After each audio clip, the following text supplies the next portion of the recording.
Ғабиден Қожахмет, биіктен құлаған бала. ДЦП дертімен ауыратын бала еді. Өз қатарынан жүруі де, сөйлеуі де кешеуілдей берді. Қалалық емханадағы емдеуші дәрігері балаға мейіріммен қарайтын, емдеу жасайды. Бір күні сол емдеуші дәрігері үлкен қалада осындай науқас балаларды қарайтын арнайы орталық бар. Сол орталыққа апарып көрсетіңіздер деді. Ол жерге де алып барды. Ол жерде осындай науқас балаларды зерттеумен айналысып жүрген Мәскеу қаласынан профессор дәрігер келіп отырып, сол дәрігерден кеңес алыңыздар деді. Одан да кеңес алды. Баланың жағдайы бір қалып деді. Енді тәуіп бақсы балгерлерге де көрсетуге көшті. Пәлен жерде грек кемпір бар екен, тіл көз тиген баланы емдейді екен десті. Тәуіп бақсы балгерлердің бәрінің айтатыны жалғыз-ақ ауыз сөз еді. Сөп сүйкімді-ақ ұл екен. Құдай балаға дертті өзі беріп отыр. Лайым қаласа шипасын да өзі берер. Балаларың әлі жақсы болып кетер дейді. Бала енді өзінің дәрігері тағайындаған ем шарасын ала берді. Баланы енді ауылдағы әжесі алып баға бастады. Ауыл дәрігерлерінен ауыл балаларына берілетін сүт, қатық сұрап алып бақты. Бала әппақ нарттай болды. Өзі күшікпен ойнағанды жақсы көретін. Бірақ әжесі оған күшікті ұстата бермейді. Бір күні әжесі, менің енді бала бағуға шамам келетін емес, өздерің алыңдар деді. Сөйтіп, бала қайтадан қаланың тұрғыны болды. Өзі терезеден қарап тұрғанды жақсы көретін. Терезенің сыртында биікте ұшып бара жатқан құстар балаға қол созымдай ғана жерде ұшып бара жатқан секілді. Бір күні шешесі бала терезесінен қарап тұрған бөлмені жинамақ болды да, оның терезесін ашып тастады. Бұл бөлменің терезесіне шығын шөпейге ұсталатын тор да тұтылмаған еді. Бала сол ашық қалған терезенің алдында ойнап қала берді. Енді оған сыртта ұшып бара жатқан құстар әйнектен қарағандағыдан да анық, әйнектен қарағандағыдан да айқын көрінді. Бала терезенің алдына бауырымен жатып алып, сол құстарға қарай ұмсына берді. Сонан соң терезенің жақтауынан асып түсіп, төменге қарай бірақ құлады.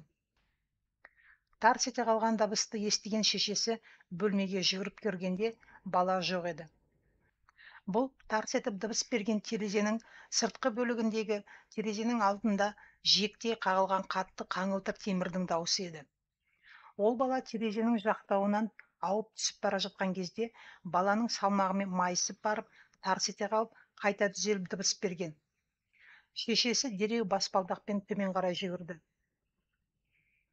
Есік алдында отырған екі жігітке бала құлады деп айқай салды. Үшеулеп үйдің бала құлаған артқы беткейіне қарай жүгірді.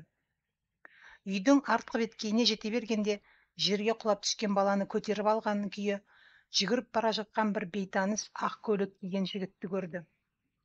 Жақын жерде ақ түсті Жигули автокөлігі тұр еді. Жігіт көзіне түскен сол автокөлікке қарай жүгіріп бара жатты.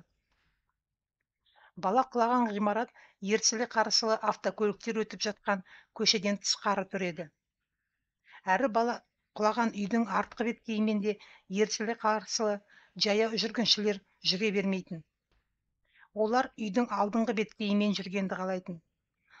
Тура әлдекім ақ көйлек киген жігітке қазір биіктен бала құлап түседі, сен соны көтеріп алып жүгіресің деп, ал ақ түсті Жигулидің иесіне сен осы орыннан табылатын бол деп ескертіп қойған сықылды. Ақ түсті Жигулидің иесі де биіктен баланың жерге құлап түскенін, оны бейсауат өтіп бара жатқан әлде бір ақ көйлек киген жігіттің жерден көтеріп алған күйі өзіне қарай жүгіріп келе жатқан көлігінің ішінде отырып көріп отыр деді.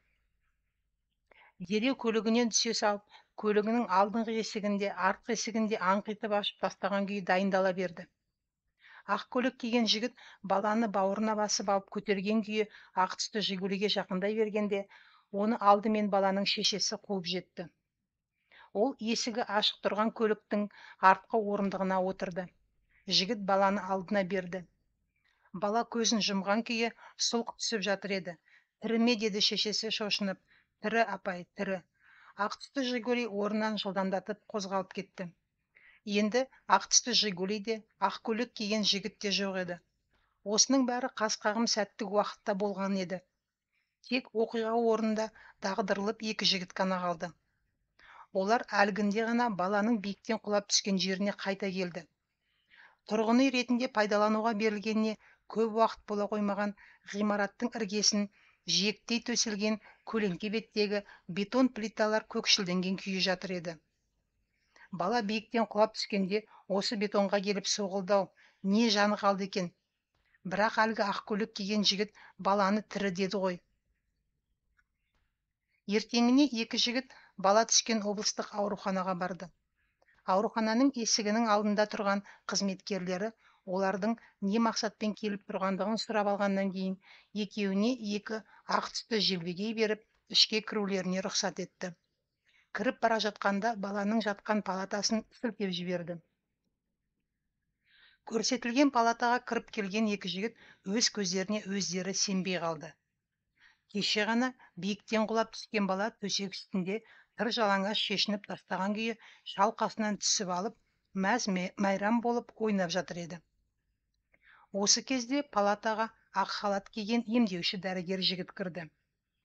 Ол төсек үстінде шалқасынан түсіп алып, мәз-майрам болып жатқан балаға қарап, летчик-космонавт деді, әзілдеп.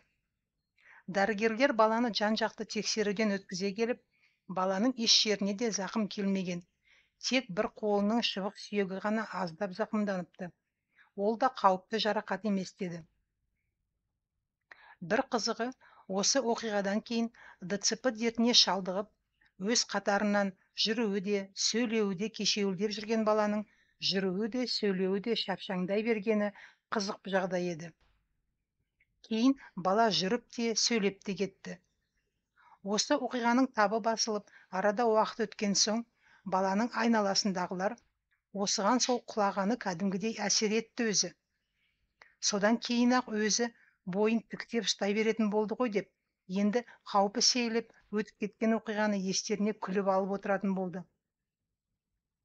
Біреулер бала құлап келе жатқан кезде астыңғы қабаттың антеннасына соғылып өтіпті.